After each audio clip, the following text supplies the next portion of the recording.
1826. Η Ελληνική Επανάσταση βρίσκεται στα όρια της κατάρρευσης. Και τότε, μια ομάδα Ελλήνων κάνει κάτι αδιανόητο. Αντί να πολεμήσουν στην Ελλάδα, φεύγουν. Πηγαίνουν στο Λίβανο, καταλαμβάνουν μια παραθαλάσσια θέση και μέσα σε λίγες εβδομάδες καταστρέφουν μόνοι τους την αποστολή.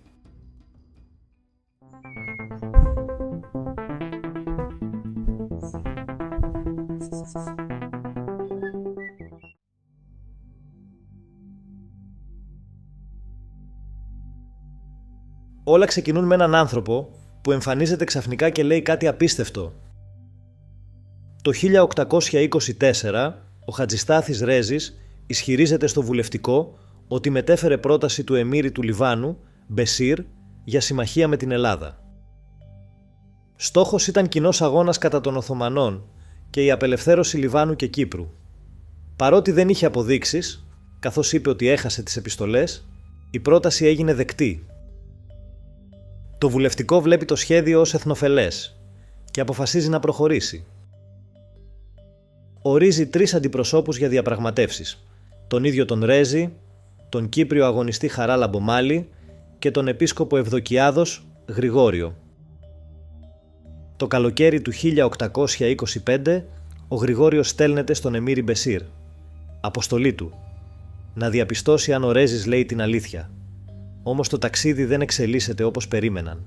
Στη διαδρομή συλλαμβάνεται από Αιγυπτιακό πλοίο. Τελικά αφήνεται ελεύθερος μετά από παρέμβαση των Άγγλων. Επιστρέφει στην Ελλάδα στα τέλη του 1825, χωρίς σαφείς απαντήσεις, χωρίς αποδείξεις.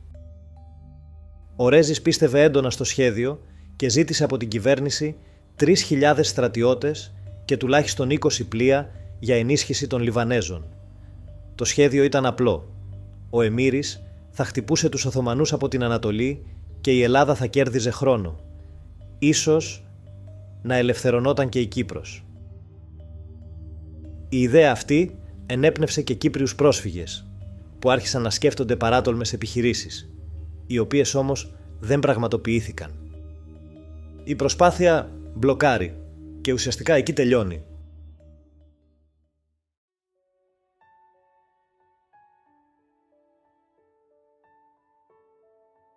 Ορισμένοι οπλαρχηγοί, όπως ο Χατζημιχάλης Νταλιάνης, ο Κριεζώτης και ο Βάσος Μαυροβουνιώτης, μαθαίνουν το σχέδιο και αποφασίζουν να οργανώσουν την εκστρατεία μόνοι τους.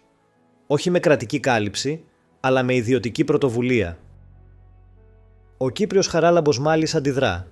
Θεωρεί ότι μια τέτοια επιχείρηση πρέπει να γίνει μόνο με επίσημη στήριξη της κυβέρνησης.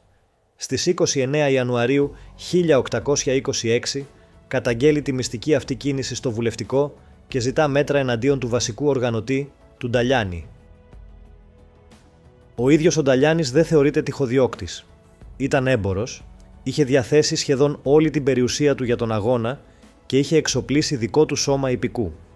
Σκοτώθηκε το 1828 στο Φραγκοκάστελο της Κρήτης, γεγονός που συνδέθηκε αργότερα με τον θρύλο των Δροσουλητών.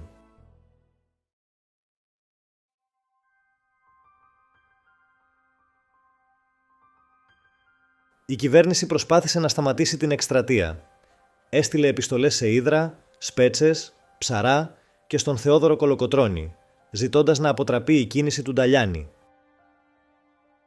Εκείνος όμως επιμένει και ξεκινά την οργάνωση. Και εδώ αρχίζει η αποτυχία. Στην Καία συγκεντρώθηκαν περίπου 2.000 άνδρες, οι οποίοι ήδη δημιουργούσαν προβλήματα με αυθαιρεσίες. Τον Φεβρουάριο του 1826 αναχώρησαν με 14 πλοία και έφτασαν στις ακτές του Λιβάνου. Αποβιβάζονται, καταλαμβάνουν έναν πύργο και αντί να οργανωθούν, αρχίζουν λαιλασίες. Ο εμμύρης Μπεσίρ ζήτησε επίσημες εξουσιοδοτήσεις από την ελληνική κυβέρνηση, που δεν υπήρχαν. Και τότε τους διώχνει. Οι Έλληνες αποχώρησαν και κατευθύνθηκαν προς την Κύπρο, όπου συνέχισαν λαιλασίες και επιδρομές. Στη συνέχεια κατέλαβαν και αυστριακό πλοίο στα παράλια της Κιλικίας. Τελικά επέστρεψαν στην Ελλάδα. Η εκστρατεία του Λιβάνου τελειώνει άδοξα, χωρίς αποτέλεσμα.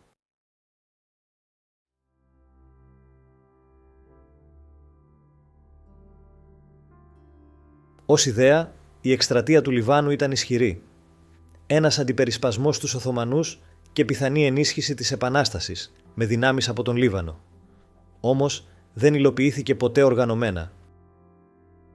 Καθυστέρηση, έλλειψη συντονισμού και τελικά ιδιωτική πρωτοβουλία οδήγησαν σε μια επιχείρηση χωρίς σχέδιο.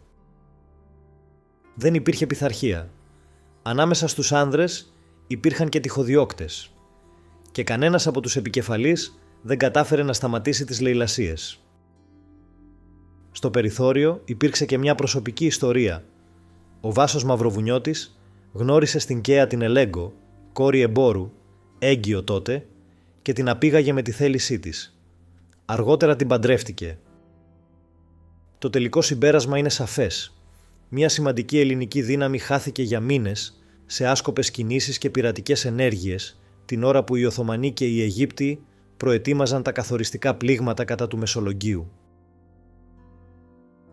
Αν σου αρέσουν τέτοιες λιγότερο γνωστές ιστορίες της Επανάστασης, στο Noctua Tales έχουμε αρχίσει να τις συγκεντρώνουμε και σε μικρά e-book με περισσότερο υλικό και λεπτομέρειες. Θα τα βρεις στην περιγραφή και στο πρώτο σχόλιο.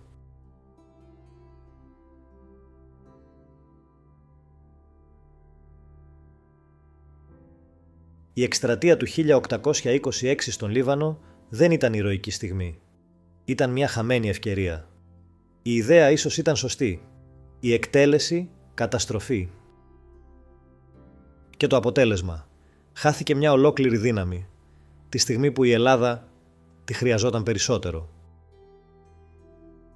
Και το χειρότερο, δεν απέτυχαν από τους Οθωμανούς. Απέτυχαν μόνοι τους. Και τελικά, αντί να βοηθήσει την Επανάσταση, την αποδυνάμωσε. Και αυτό είναι το πιο σκληρό μάθημα. Μια καλή ιδέα δεν αρκεί. Αν την εφαρμόσεις λάθος, μπορεί να σε καταστρέψει. Αν σας άρεσε το βίντεο, κάντε ένα like και subscribe. Μας βοηθά πολύ να δημιουργούμε νέο περιεχόμενο. Ακολουθήστε το Noctua Tales σε YouTube, TikTok, Instagram και Facebook για περισσότερες ιστορίες.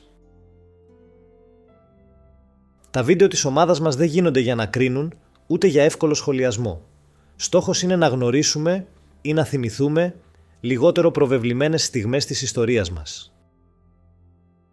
Όχι για να κατηγορήσουμε το παρελθόν, αλλά για να το κατανοήσουμε.